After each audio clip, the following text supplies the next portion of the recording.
It's even better still that we have Congresswoman Candice Miller here with us.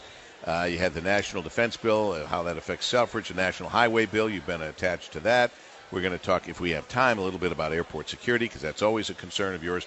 But I guess first things first, it was Paul Ryan's first week. How did he do? He did great. I'll tell you what, last Sunday, he did the full gamut of all of the 5 major Sunday shows. And I think that was an opportunity for the American people to really sort of get their arms around who is Paul Ryan and what is his vision for unifying not just the Republicans, but certainly the whole House, really. Because, the Speaker is not the Speaker of the majority party. He's the Speaker of the whole House. Speaker of the House. Yes, and he looks at himself certainly that way. So he's done a lot of outreach already to different factions within the Republican conference over on the other side of the aisle. And I think he's just done a remarkable job. And I've already had 2 meetings with him this week. Really? Yes. Well, that's a compliment to you. Did you try to talk you out of running again?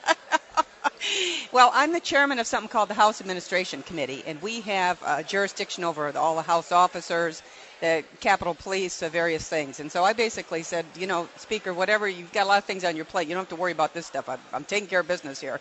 And he said, yes, he had heard that from outgoing Speaker John Boehner. So he wanted to touch base about that. And then yesterday he called me in and appointed me as one of the conferees on the highway bill. We had just passed the highway bill.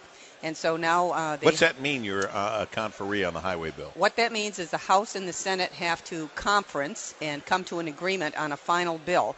And this has to happen quick because the deadline is November the 20th. So he said, okay, you have a couple of weeks to get it done. Okay. So he picked you because you're from Michigan and he knows how well we do at getting our roads fixed. Well, I'm the only member from Michigan on the highway on the committee on the Transportation Infrastructure Committee. So I was delighted he picked me. I mean, there's about 20 of us on the Republican side, and then the Democrats will have some, and then of course the Senate will have some. But we've got to get it done in the next couple of weeks, and we will. We absolutely will, because infrastructure investment is always the economic highway, quite frankly. No pun intended. You're right. It's absolutely right. The economics has always followed the transportation grid. So anyway, but we're struggling with the pay-fors just like they are here in Michigan. How are you going to pay for it? How about Selfridge? How are things there? Things are pretty good. Actually, they're very good now for a number of reasons.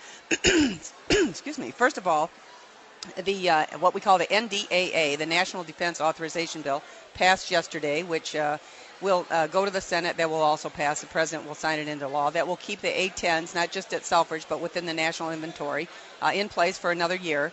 And most importantly, our brave men and women from the 107th Fighter Squadron, the A-10 Squadron, that was deployed for 6 months in the Middle East, who did a unbelievably, as you might imagine, remarkable, brave, professional job of fighting ISIS. They've all returned home. So welcome home, men and women. Job well done.